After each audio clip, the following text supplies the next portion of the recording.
Fungsional dan non-fungsional. Landasan teori, permasalahan pada sistem absensi dan rebusment. Kebutuhan fungsional dan non-fungsional. Kebutuhan fungsional, absensi, izin tidak hadir, rebusment, notifikasi, pelaporan. Kebutuhan non-fungsional, keamanan, kecepatan, skalabilitas, ketersediaan, kompatibilitas, kemudahan pengguna. Objek penelitian. Objek 1. Karyawan mengeluh antrian absensi menggunakan sidik jari. Objek 2. Manajemen mengeluhkan sistem permohonan izin yang tidak efisien. Objek 3. Sistem rebusment yang masih manual dan menggunakan kertas. Objek 4. Pimpinan perusahaan meminta izin terintegrasi untuk mengatasi permasalahan. Karyawan mengeluhkan antrian absensi menggunakan sidik jari.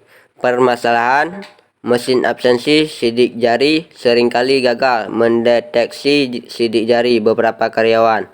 Hal ini bisa disebabkan oleh kualitas sensor pada manusia. Kondisi fisik sidik jari karyawan misalnya basah, kering, atau kasar. Dampak, antrian panjang mengganggu efisien waktu masuk kerja, mengurangi produktivitas, dan menimbulkan frustasi bagi karyawan yang terkena dampak. Cara mengatasinya, tambahkan metode absensi lain, peningkatan kualitas sensor sidik jari, implementasi absensi berbasis aplikasi mobile, pengaturan jadwal absensi. Manajemen mengeluh sistem permohonan izin yang tidak efisien. Permasalahan, karyawan mengajukan permohonan izin sakit atau dinas di luar kota mulai pesan WhatsApp. Sistem ini tidak terstruktur dan manajemen menerima banyak pesan setiap hari. Dampak, manajemen mengalami kesulitan melacak permohonan izin karyawan secara terorganisir karena pesan-pesan WhatsApp tidak memiliki sistem pelacakan otomatis.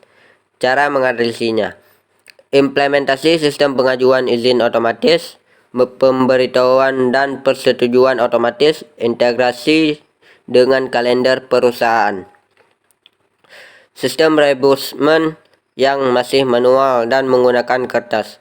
Permasalahan, pengajuan klaim rebusment, penggantian biaya masih dilakukan secara manual, di mana karyawan harus mengisi formulir di atas kertas dan menyerahkan bukti pembayaran fisik. Proses ini membutuhkan pengumpulan, pengecekan, dan mengarsipan dokumen secara manual. Dampak, proses yang lambat dan terbelit-belit membuat karyawan harus menunggu lebih lama untuk mendapatkan penggantian biaya. Cara mengatasinya, digitalisasi proses rebusment otomatis, proses verifikasi, pelacakan status pengajuan secara real-time, integrasi dengan sistem keuangan. Pimpinan perusahaan meminta sistem integrasi untuk mengatasi permasalahan. Permasalahan saat ini, sistem absensi, izin tidak hadir, dan rebusment tidak terhubung satu sama lain. Setiap proses berjalan secara manual dan terpisah, tanpa sistem yang dapat mengintegrasikan data-data penting ini ke dalam satu platform. Dampak integrasi, data dari absensi, izin, dan rebusment sulit untuk dikelola secara efisien. Cara mengatasinya, pengembangan sistem terintegrasi untuk absensi, izin, dan rebusment. Sistem terpandu pelaporan otomatis, akses berbasis peran, kompatibilitas multiplatform. Cukup sekian video ini. Baik, terima kasih.